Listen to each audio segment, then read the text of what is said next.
Сайн байцгаана уу? Про подкастын 165 дахь дугаар эхлэж байна. Өнөөдрийн зочин бол Налах Багханга дүүргийн прокурорын газрын хяналтын прокурор Ган Баган оролцож байна. За өдрийн мэнд. Сайн байна уу? Танд бас өдрийн мэнд хүргэе. За өнөөдөр та бүхэн хоёрын ярилцлага хүүхдийн олон улсын эрхийг хамгаалах өдөрт зориулан бэлтгэгдэж байгаа. Тийм учраас хүүхдийг хэн хамгаалах вэ гэдэг энэ сэдвийг бид ярилцах болно. За тэгэхээр юуны түрүүнд Налах Багханга дүүргийн нөхцөл байдлыг сонсомоор байна л да. Хүүхэд хохирсон холбогдсон ч байд юм уу те энэ гэмт хэргийн гаралт танаа дүүргийн хэмжээнд юу хэрэг байдаг юм бэ? За Налах Багханга дүүргийн хувьд бол хүн ам багтай хамгийн аслагдмал дүүрэг байгаа. Тэгтээ мэдээж бас хүүхдийн эрх бол бас зөрчигдөж байдаг. За 2022 онд 37 хэрэг гарсан, хүүхэд тогшсон. За 2023 онд бол энэ хэрэг нь 45 болж өссөн байгаа. За мэдээж нийт хэрэгээ авч үзэхэд бол маш бага дүнтэй сонсогдох боловч 45 хүүхэд тогшсон гэдэг бол өөрөө болвол хүүхдийн эрх бас ингээд зөрчигдөж ийн хамгаалах зайлшгүй шаардлагатай байна гэж бол бидний зүгээс үзэж энэ тоог бол бууруулах тал дээр бол үйл ажиллагаа явуулахад хамтарсан багтайгаа бол хамтарч үйл ажиллагаа явуулж байгаа. Тэгэхээр хүүхдүүд ихэвчлэн гэр бүлийн орчинд ингэж эрхэн зөрчигдөх үү, альсэл гудамж талбай сургуулийн орчинд зөрчигдсөн байх уу? Ер нь бол янз бүр. Хүүхэд сургуулийн орчинд эрхэн зөрчигдөн, за олон нийт найз нөхдийнхөө дунд явж байхдаа уцаа гэдэг ч юм уу, эсвэл бол бусдын халдлагад бас өртөөх, зам тээврийн осолд өртөөх, за тэгээд бусад байдлаар бас эрүүл мэндэд нь халдах зэрэг олон байдлаар ингэж эрүүл мэнд гэмтэрхийн хохирогч болж байгаа тохиолдол гарч байгаа. За хоёулаа бол хүүхд хамгааллын асуудлыг хүндээ ярилцж байгаа. Тэгэхээр 2016 онд хүүхд хамгааллын тухай хуультай болсон байгаа шүү дээ тий. Тэгэхээр энэ хуулийн дагуу яг байгууллага бүр хэрхэн яаж хүүхдэд хамгаалах вэ гэдэг асуудлыг тусгасан байсан. Ингээд харахад 6 асуудал байна л да. Эцэг эх асран хамгаалагчид, төр захиргааны байгууллага, за хүүхэд гэр бүл хөгжлийн асуудал эрхэлсэн байгууллага, боловсролын байгууллага, эрүүл мэндийн газар, за цахим орчинд хүүхдийн эрхийг яаж хамгаалах вэ гэдэг. Энэ асуудлыг хоёлаа бүр детальчлаад нарийн ярил л да, тийм ээ.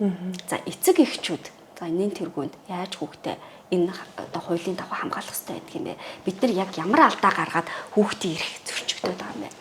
За эцэг эхчүүд бол мэдээж хамгийн номер 1 хүүхдэд хамгаалах хэрэгтэй хүмүүс байгаа. За энэ бол үндсэн хууль болон гэр бүлийн тухай хууль, за хүүхд хамгааллын тухай хууль зааснаар бол эцэг эхчүүд хүүхдээ бол асран хамгаалах үүрэгтэй, тэжээнд тэтгэх үүрэгтэй байгаа. За эцэг эхчүүд бол уламжлалт хандлага болон орчин үеийн хандлага гэсэн хоёр хандлага байгаа юм шиг санагдаж байгаа. За уламжлалт хандлага гэдэгт нь бол зөвхөн одоо би ингээ ажил хөдөлмөр хийж ин тэ хүүхдэд тэжээхийн тулд би ажил хөдөлмөр хийж ин чиний өмсөд зүүх хувцсыг авч өглөө орон байртай байна, хоол ундтай байна.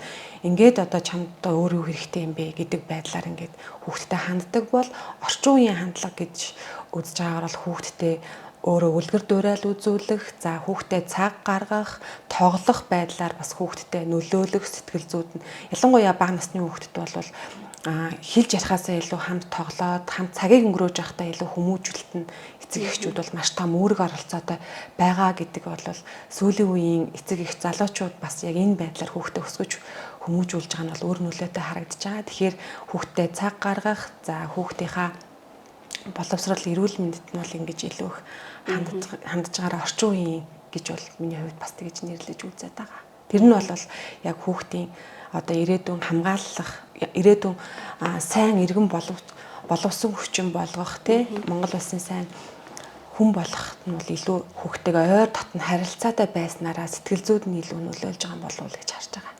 Томчууд өрдөөсөө үл хайхрах хүчирхийлэл хүүхдийн эсрэг их гаргадаг гэсэн шүү дээ, тийм ээ. Тэдний үзэл бодлыг нь сонсохгүй байна, хүндэтгэж үзэхгүй байна гэдэг чинь өөрөө эргээд хүүхэд одоо эрхэн зөрчигдөх нэг хэлбэр л болоод байна л да, тийм ээ. Зөвхөн намайг одоо тоохгүй байна гэдэг учраас нэг хүүхд илүү дотгошоогоо болж идэг өсвөр насны хүүхдүүд ялангуяа тий надтай зөвхөн миний хэрэгцээ зүйлийг хангаж өгдөг юм шиг ингэж өөртөө итгэлгүй байдал бас эндээс хамаарад илүү бас гарч идэг юм шиг санагдав. Тэгэхээр хүүхдтэйгээ илүү ойр байх тусмаа хүүхд нь илүү өөртөө нээлттэй, илүү одоо эрч хүчтэй тийм мундаг хүн болж төлөвшөж байгаа юм шиг юм ялгаатай байдлыг ингээ харагдаж байгаа байхгүй. Би өөрөө бас ингээ 3 хүүхэдтэй тэгээ ингээ харахаар хүүхдтэй хүн илүү их цаг гаргах харилцаа хандлагаасаа ер нь бол хүүхдэд төлөвшүүлж хүмүүжүүлэхэд нөлөөтэй болоод байгаа. Тэгэхээр нэгэн тэргүүний асуудал бол хүүхдүүд эцэг эхтэй тий үл хайхдаг юм шиг мэдрэмж авах нь өгөхгүй байх нь чухал болж байгаа. Зөв.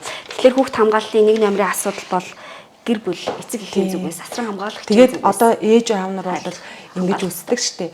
Би энэ хүүхдийг сургуульд явуулж гин тэр сургууль хүмүүжлийг бол багш 100% олгох ёстой гэдэг нөгөө уламжлалт хандлага нь бол буруу болсон. Одоо бол хүүхдээ сурч хүмүүжүүлэхэд нь багш болон эцэг эхийн хамтарсан юм оролцоо за бусад дээрээс нь дугуулan секц нэмэгдээд ингэж хамтарсан баг болж ингэж хүүхдийнхаа хүмүүжилт илүү их нөлөөлж ажиллах нь илүү их үр дүнтэй гэдгийг бол харуулж байгаа юм л та. Ааха. За одоо хоёр дахь хэсэгт нь төр захиргааны байгууллага гэж хүүхд хамгаалах ёстой гэж заасан байна шүү дээ. Тий. Төр захиргааны байгууллага бол бас маш их үр нөлөөтэй. За гэр бүл хүүхэд гэр бүл хөгжлийн төв гэж бас байдаг. За мөн дээрс нь тухайн дүүрэг хороо болвол хамтарсан хүүхд хамгаалах хамтарсан баг гэж бол байдаг. За энэ хамтарсан багт бол тухайн засаг даргын хамгийн газрын орлогч юм уу дүүргийн засаг дарга өөрөө энэ багийг тэргүүлж яадаг. За энэ багт нь бол эмнэлгийн байгууллагын дарга, цагдаагийн байгууллагын дарга, за шүүхийн байгууллагын тамгын хэлтсийн дарга, за эмнэлэг сургуулийн багш нар болон гэр бүл хүүхд хөгжлийг хамгаалах газрын дарга гэх мэтчлэн дандаа ингэж тухайн одоо нэгж дүүргийн ийм хүмүүс оролцдог. За мөн дээрээс нь прокурорын байгууллага бас мөн оролцдог байгаа. Тэгээд энэ хамтарсан баг хүүхдийн эрхийг яаж хамгаалж ажилладаг юм бэ? гэмтрэг зөрчилд эрхэн зөрчигдсөн хүүхэд, за мөн түнчлэн гэмтрэгт холбогдсон хүүхэд, за гэмт хэрэгт холбогдох боломж маш их өндөр эрсдэлтэй байгаа хүүхэд, за гэмтрэгт холбогдоод яар шийтгэл авсан байгаа хүүхдүүд дээр ингэж тулж ажилладаг юм билээ. Яг тэр хүүхдүүдийн кейс дээр ийм хүүхэд байна, ийм хэрэгт холбогдсон. За энэ дээр ямар арга хэмжээ хэдүүлээ авч ажиллах вэ гэдэг байдлаар ингэж яг үр дүнтэй шийдвэр гаргах төвшний хүмүүс байна. За жишээлбэл миний яг оролцсон хурал дээр нэг хүүхэд эцэг их нь жоохон архины амралтай, дээрэс нь ажилгүй байдаг учраас нөгөө хүүхдүүд нь өсвөр насны хүүхдүүд гэрээсээ дайжж явдаг. Улаанбаатар хот руу ингээ яваад өчтөг дээ гэртээ ирэхгүй 7-8 хоног за цаашлаад 12 хоног энэ төр болдог нэг ийм хүүхдийн кейс дээр ярьсан. За энэ кейс дээр бол аавыг нь одоо ажилд оруулъя. Ажилд оруулахын тулд сургалтанд хамруулад одоо автобусны жолооч ч юм уу ийм сургалтанд хамруулад ажилд оруулъя. За цаашлаад хүүхдээ гэр бүл хүүхдийн хөгжлийн төвдөр гэрээд сэтгүүл зүйчтэй уулзуулах, за буцаагаа сургуульд нь оруулах те хүүхдийг хичээлийнх нь хоцрогдлыг арилгах тал дээр сургуулийнх нь багш захиргааны ажилтнтай холбогдох ч юм уу. Яг иймэрхүү байдлаар шууд шийдвэр гаргаад ингээд явдаг. Тэр дандаа хүүхдтэй ажиллаа зогсохгүй гэр бүлтэй гэр бүлтэй илүү бас ажиллаж гэр бүлийнх нь нөгөө нэг хараа хяналт сул байгаа гэдгийг нь мэдсэн учраас гэр бүл рүү бас чиглэсэн ийм үйл ажиллагаа хийж байгаа нь илүү үр дүнтэй санагдсан. Ер нь нийтийн дунд тэгдгэлтэй хүүхд хохирсон холбогдсон нэг хэрэг гарлаа гэхэд нөгөө нэг хүүхд хамгаалдаг байгууллага нь юугаа ээж идгийн те яагаад гэр бүл хүүхд хамгааллын газар чинь энэ талаараа ингээ байр сууриа илэрхийлэхгүй байгаа гэж төр захиргааны байгууллагууд руу илүү их хандах гэдэг шүү дээ те. Тэгэхээр энэ хүүхд хамгааллын тухай хууль дээрээ бас бүр тодорхой заагаад өгсөн байгаа шүү дээ. Одоо энэ гэр бүл хүүхд жишээл хөгжлийн хамгааллын энэ газар маань хүүхдээ одоо дагнаа одоо асуудлыг нь хариуцдаг байгууллага маань яг ямар асуудлыг хэрэгжүүлэх ёстой гэдэг юм бэ? Хүүхдийн эрхийг хамгаалах, за дээрэс нь мөн хүүхдийг сурч боловсрох, хөгжүүлэх тал дээр бас хамтарч ажилладаг. Манай Налах дүүргийн гэр бүл хүүхдийн хөгжлийн төв гэдэг айгүй тийм том бас байгууллага баригдсан. За энэ байгууллага дээр бол хүүхдийг хөгжүүлэх, сургууль секц, за урлагийн болон спортын секц дуулангууд мөн ажиллаж байдаг. За энд сэтгэл зүйч бас ирж хүүхдүүдтэй цаг гаргаж бас ажиллах боломжтой байдаг. За эцэг эхчүүд хүүхдтэйгээ ойлголцохгүй байна. Хүүхд маань нэг л өөр болоод байна. Надтай нээлттэй ярихгүй байна гэж үзэх юм бол гэр бүл хүүхдийн хөгжлийн газрын сэтгэл зүйч цаг аваад бас хүүхдтэйгээ болон өөрөө ингээд уулзахаас бүрэн боломжтой байдаг юм билээ. Одоо хүүхэд жишээлбэл гэмтэргээ улмаас хохирсон. За альсвал нэг гэмтэрэгт холбогдогчоор тогтоогдсон байвал шүүх хуралдаанд оролцох хэрэгтэй болно. Энэ мөрдөн шалгах те одоо хэрэгт байцаалт өгөх гэдэг юм уу? Энэ ажиллагаа чи өөрөө бас хүүхдийн эрхийг зөрчих тийм нэг нөхцөл боломжуудыг бүрдүүлсэн харагддаг л та тийм ээ. Энэ тал дээр прокуророос юу яаж ажиллаж байна? За энэ тал дээр бол өмгөөлөгч орох хэвээр, за сэтгэл зүйч мөн бас давхар бас шаардлагатай бол бид нар оролцуулах боломжоор хангах хэвээр. За дээрэс нь бид нар шүүх хуралд оролцохдоо хүүхдэд одоо сэтгэл зүйд нөлөөлөх үс байх юм бол заавал одоо хогшсон хүүхдийг оруулах гээд байхгүй. Тэрний хуульсны нөлөөлөгчийг оролцуулах байдлаар бас хүүхдийн сэтгэл зүйд нь ямар нэгэн гэмтэл учруулахгүй байх талаас нь бид нэр ойлгож шаардлагагүй бол заавал хүүхдийг оролцуулахгүй гэдэг байдлаас нь оролцдог. За тухайн хэрэг нь ямар хэрэг вэ гэдгээс бас хамаарна. За энэ дээр бол бэлгийн хүчирхийлэлд өртсөн хүүхэд байх юм бол бид нар заавал хохирогч хүүхдийг одоо тий тэр хэргийн шүүгдэгчтэй нүр тулах байдлаар бол тэр хэрэгт бол оролцуулахгүй байх нь зөв гэдэг тийм байр суурьтай бол байдаг. За хүүхдийг оролцуулж заавал асуух шаардлагатай гэж үзэх юм бол за хүүхдийн тусдаа өрөөнөөс видео коллоор одоо зумээр хүүхдтэй холбогдуулаад заавал шүүгдэгчийн царайг нь харуулахгүй байдлаар ч юм ингэж оролцож хүүхдийн архийг бас хамгаалдаг. За налах дүргийн хувьд бол дагнсан одоо хүүхдийн хамгаалах шаардлагатай тийм мөрдөгч бас эмэгтэй мөрдөгч байвал бас зүгээр санагддаг. Манай налах дүрэг дээр эмэгтэй мөрдөгч бол ерөөсөө байдгүй. Ирүү болон мөрдөн тасаг дээр бол дандаа эрэгтэй мөрдөгч нар ажилладаг. Тэгэхээр миний хувьд бол өөрөө яг хүүхд хамгааллын чиглэлээр дагнсан хүүхд эрхийг хамгаалах зэрэг дагнсан прокурорын хувьд бол яг юм эмэгтэй мөрдөгч байх нь хүүхдэд илүү нээлттэй. За тэгээд хүүхдийг яг чөлөөтэй яг тухайн босон зүйлээ ярих нь илүү байх юм болов уу гэсэн тийм бодол зөөллөө тий. Тэр талаасаа бас энэ дээр бас анхаараасаа гэдэг байдлаар бас цагдаагийн байгууллагатай бас хандаж бас үзэл бодлоо илэрхийлсэн байна. Одоо сүулт жишээлбэл хүүхд хохирсон шүүх хуралдаар мэдээж оролцсон л байх л та тийм ээ. Ямар тохиолдол гарав? Хүүхдийн эрх ашигыг яаж хамгаалж ажилласан бэ? За хамгийн сүүлд яг хүүхд хохирсон хэрэг гэх юм бол хүүхэд нөгөө налах болон бахангаа дүрэг чинь манай нутаг дэвсгэрт хамаардаг учраас бид нар яг тэр дүр хоёр одоо аслагмал дүргийн хэрэгүүдээр оролцдог. За бахангаа дүргийн хувьд бол аюу онцлог байдаг. Бахангаа дүрэг дээр нөгөө нэг морины зүчээ, хурдан морины зүчээ аюух олон байдаг. Үүнтэй холбогдуулаад хүүхэд одоо мориноос унж нас барах гэмтрийг бас гарсан байгаа. За энэтэй холбогдуулаад яг хүүхдийн хуульсны төлөөлөгч ар гэрийнхэн зөвөрөөсөл ямар нэгэн гомдол саналгүй гэдэг байдлаар бол хандсан. За үүн дээр бол хүүхэд гэр бүл хөгжлийн бахангаа дүргийн газраас бол энэ хэрэг дээр бид нар гомдолтой байна, хүүхдийн эрх ашиг хөндөгдөөд байна гэдэг байдлаар тэр хүүхдийн хуульсны төлөөлөгчөөр бол тогтоогдож за энэ хэргийг бол шүүх шилжүүлж хяналтын бий болвол томилтоор шүүх хуралд нь бол улсын ялагчаар оролцсон байгаа. Тэгээ нэг хэрэг бол эрүүгийн хариуцлага хүлээлгэж бол шийдэгдсэн байгаа. Яагаад гэр бүл хүүхэд хөгжлийн төвөөс хуульсны төлөөлөгчөөр оролцсон бэ гэхээр тухайн гэр бүлийн зүгээс бол гом саналгүй хохирол төлбөр нэхэмжлэх зүйл байхгүй гэдэг байдлаар бол хандсан учраас энэ дээр бол хүүхдийн эрхийг зөрчигдөж гинэ гэж үзээд бол хүүхдийн эрхийн байгууллага гом саналтай гэдэг байдлаар оролцож хуульсны ашиг сонирхлыг хүүхдийн хуульсны ашиг сонирхлыг бол хамгаалж ажилласан баг. Мэдээж нөгөө талд хариуцлагын эрүүгийн хариуцлага хүлээлгэсэн баг тийм ээ. Хүлээлгэсэн. Энэ мэтчлэн эцэг эхчүүд бас хүүхдийнхаа эрх ашигыг хамгаалах тал дээр төрийн болон хуулийн байгууллагатай хамтран ажиллахгүй байгаа тохиолдлууд бас байгаа юм байна тийм ээ.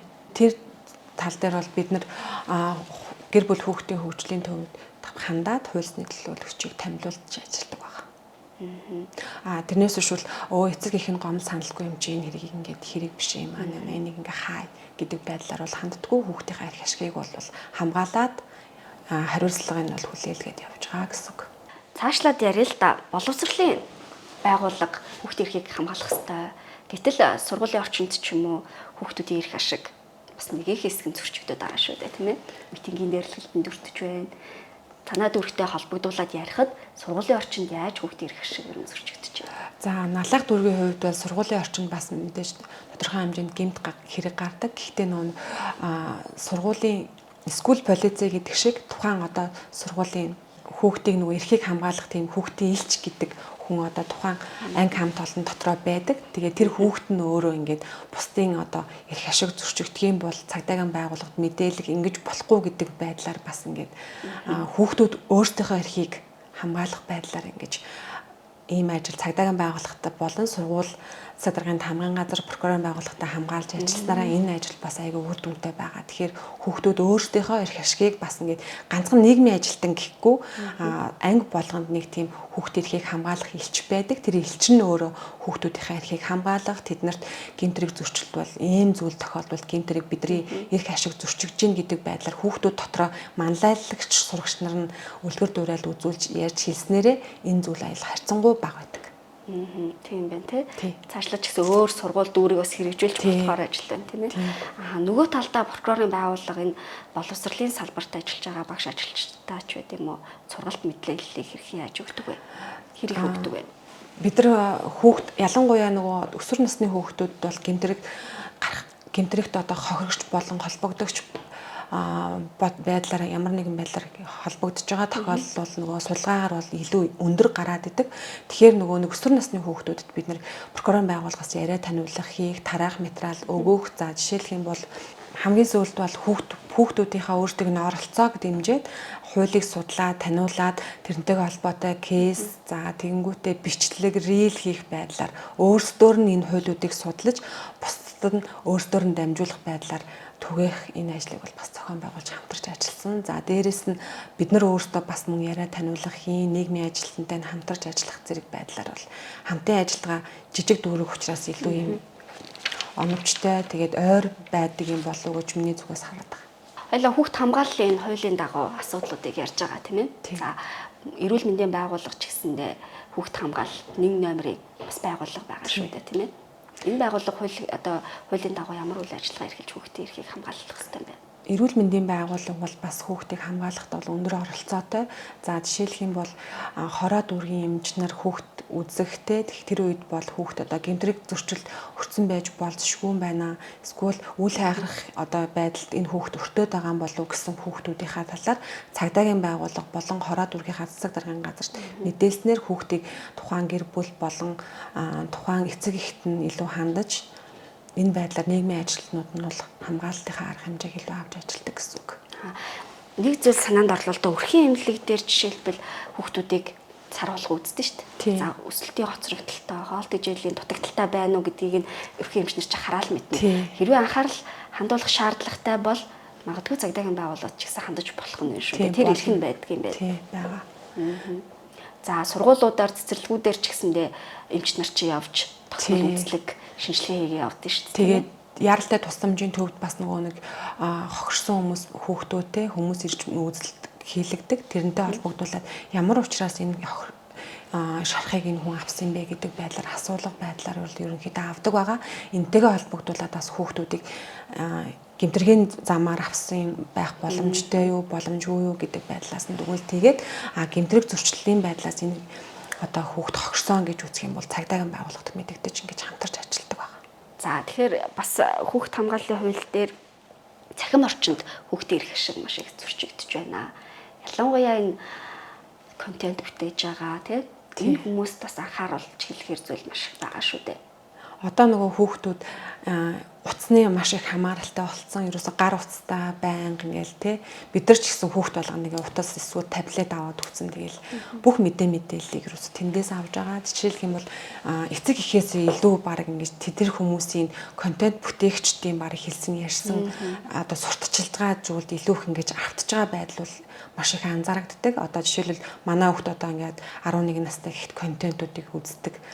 Яг тэрэн дээр байгаа зүйлийг дагаж дуурайдаг, авсан зүйлийг дахиж худалдаж аавна гэдэг ч юм. Энэ нь өөрөө хүүхдэд ингээд маш их нөлөөлөл үзүүлж байгаа тэр хүмүүс. Тэгэхээр энэ нөлөөлөлд үзүүлж байгаа контент бүтээгч нарын яг хувийнх нь орон зайд өөрсдийнх нь хийж байгаа бүтээж байгаа яг өөртөөгөө суугт тавьж байгаа гэж үзэх тийм зүйл мэд боловч цаанаа бол хүүхдийн их ашгийг бас энэ өөрөө хөндөх магадлал маш өндөр байдаг. Жишээлх юм бол одоо веб тамхиг сурталчлах одоо энэ веб тамхи ийм хор нөлөөгүй байна гэдэг байдлаар сурчилсан тийм бас зүйл гарсан. Энэ нь бол нийгэмд бас маш их сөрөг нөлөө үзүүлж хүүхдүүд төр веб тамхиг сонирхож үзэх, хэрэглэх хүслийг бас их өдөөх гэх мэт ингээд үр дагавар бол цаанаа их байдаг. Энэ асуудал дээр бол харилцаа холбооны газар болон цагдаагийн байгууллага хяналт тавьж ажилладаг байгаа.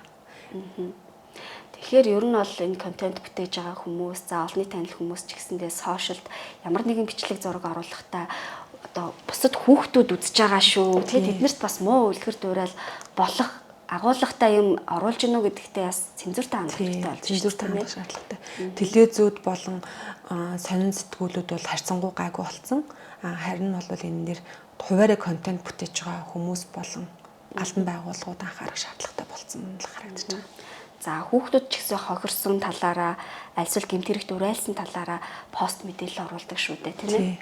Тэгэхээр энэ болгонд бас хуулийн байгууллага ямар нэгэн гомдол мэдээлэл ирээгүй ч гэсэндээ шалгаж цагдаагийн байгууллага шалгалж хяналт тавьж ажилладаг байгаа. Энэ дэр бол олон нийт бас зөндөө олон кейс жишээ гарсан шүү дээ. Жишээлбэл сүүлд хүүхдээ зарна, аав нь үл хайхарч байгаа учраас гэдэг ч юм уу. Эсвэл манай би одоо амиа орлоо гэд хүүхдээ өөрийнхөө талаар өөрийнхөө фэйсбુક дээр ингээд тий сэтгэл санаа нь цочрон тавьчихсан ч юм уу. Эсвэл готролд орсон байдлаар ингээд бичсэнтэй холбогдуулаад цагдаагийн байгууллага тэрэн дээр нь тухайн хүүхдийн ар гэрийнхэн болон тухайн хүүхдийн байрлалаар нь тогтоох ч юм уу арга хэмжээг шуурхай авч ажиллах гэх мэт ийм арга хэмжээг зохион байгуулдаг.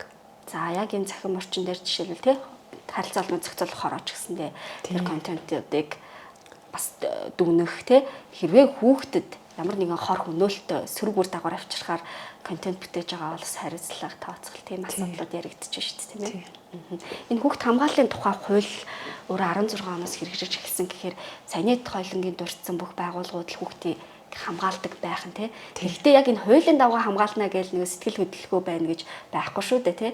Ямар нэгэн байдлаар одоо миний хүүхд биш бусдын хүүхд ч гэсэн гэмт хэрэгт өртөх гээд альсвал болгоомжгүй байдлаар одоо хохирогч болох гэж байгаа бол томчууд бид нар л өөрсдөө асран хамгаалах тий. Хамгаалах үргээл хамгийн түрүүнд хэрэгжүүлэх ёстой болж таарч байна шүү дээ тийм ээ. Тий. 2016 онд хүүхд хамгааллын тухай хууль батлагдсан. Ингэж баталснараа бол Монгол улс дэлхийд 49 дэх улс орн болсон байгаа. Хүүхд хамгааллын тухай хуультай 49 дэх орн болсноороо бид нар бас хүүхд хамгааллын талаар шинэ төвшөнд гарч байгаа гэсэн үг юм бол. Тэгэхээр энэ хууль нэргээгээд бид нарын хүүхдэд ямар чухал вэ? Ирээдүйд болсон хүүхдүүдээ бид нар хамгаалах нь хүн болгоны оролцоо ямар өндөр вэ гэдгийг бол ер нь бол харуулж байгаа. Тэгэхээр одоо томчууд бид нар өөрсдөө үлгэр дуурайл үзүүлж хүүхдтэй бас нөлөөлөл маш өндөр байгаа. Зөвхөн миний хүүхд таны хүүхд гэхгүй хүүхд болгон Монгол улсын ирээдүйн учраас бид нар харж хандах үүрэгтэй. Жишээлх юм бол гарцаар гарч байгаа хүүхдэд бид нар яг зөвхөн гарцаараа гарчих юм бол тэр хүүхд ч гэсэн яг гарцаараа гараад бидрийг ингээд суурчин. Миний би хүүхд гэмжин ганцаараа дангаараа гарч байгаа юм чинь хинд чамаагүй гэл одоо харцсангуу бас нэг үеэ ботход хүмүүс айгүй их тийм ухамсартай болоод байгаа юм шиг санагдаад байгаа. Тэгээ одоо гарцаар гарч байгаа хүүхдүүдийг хөтлөөд гардаг ч юм уу өндөр настай хүмүүсийг хөтлөөд гарах гэх мэтчлээ ингээ хүн болгоны оролцоо айгүйх сэтгэл зүйн айгүйх юм өөр болоод байгаа юм шиг санагдаж байгаа сүүлийн үед юу нь бол хүн хүндээ хүүхдтэй ялангуяа хүн хүндээ илүү хайртай болоод байгаа юм шиг санагдаж байгаа шүү дээ миний хувьд ингээ харахаар. Тэгээд ядаж эерэг контент ч юм уу эерэг зүйлсийг түгээвэл хүүхдүүд ч гэсэн тэр хэрээрээ эерэг зүйлсийг л олж харна шүү дээ тийм ээ. Нэг жишээ байсан л да гадаад улсад амьдардаг нэг хүн байгаа байхгүй юу. Тэгээд хүүхдүүд нь ч гэсэн яхаа гадаад төрсөн. Тэгээд Монголынхаа талаар мэдээллийг ингээл хуваалцахдаа дандаа ингээл сөрөг юмнууд л гэр бүлийнхаа өрөөнд яриад ээж л дээ. Тэгтэл хүүхдүүдтэйгээ ярьж байгаа. Монгол руу явж амьдрах уу гэсэн чинь үгүй монголч амар улс юм шүү гэсэн гинэ. Яагаад ингэж хэлэх болов гэсэн чинь эцэг эхчүүд нь за Монголд дэлбэрэлт болж гинэ. Тэгэж хүүхдийн ирэх хохирсан байна гинэ. Тэгж хүүхд алга болсон байна гинэ гэдэг мэдээллийг өөр хоорондоо яриадсэн чинь тэр гадаадад сайхан 50 амьдарч байгаа ч юм уу те тэр орчин нөхцөл нь 50 байгаа газар хүүхдтэйгээ ботсон байгаа. Амар л газар яриад ах шиг байна да гэд. Тэгэхээр бид нар эерэг зүйлсийг ярьж эерэг зүйлсийг хүүхдүүдэд харуулаад байвал тэр хэрээрээ хүүхдүүд маань ч гэсэндээ эерэг зүйлсийг л одоо хийх нь шүү дээ. Тийм даган дөрөж яг бидний л талны тусгал болчихж байгаа байхгүй тий. Бид нар ямар байна хүүхдүүд том хүн бүр одоо дор бүр нэл хичээх юм бол хүүхдүүд маань бас яг тийм болж хүмүүжж яг тийм ирээдүг бас бүтээх юм шиг санагдаж байгаа. Тэгэхээр нэгч прокурорын газар бүрт ингээ хүүхдийн эрхийг одоо хамгаалсан хүүхд холбогдсон хэрэг дээр ажилладаг энэ дагуулсан прокурорууд ажиллаж байна гэдэг чинь прокурорын байгууллага бас хүүхдийн эрхийг яаж авч үзэж байна гэдгийг харагдаж байна л да. Танаа дээр жишээлбэл нэг л байна уу те? Тийм, манай дээр бол нэг л байгаа. Тэгээд хамгийн гол нь бид нар нөгөө нэг хүүхдийн сэтгэл зүйд бас ингэж яаж хүчтэй юм нөлөөлөл үзүүлэхгүйгээр те одоо өөрийг нь буруутгах мэдрэмж өгөхгүйгээр яаж ингэж хүүхдийг хамгаалах вэ?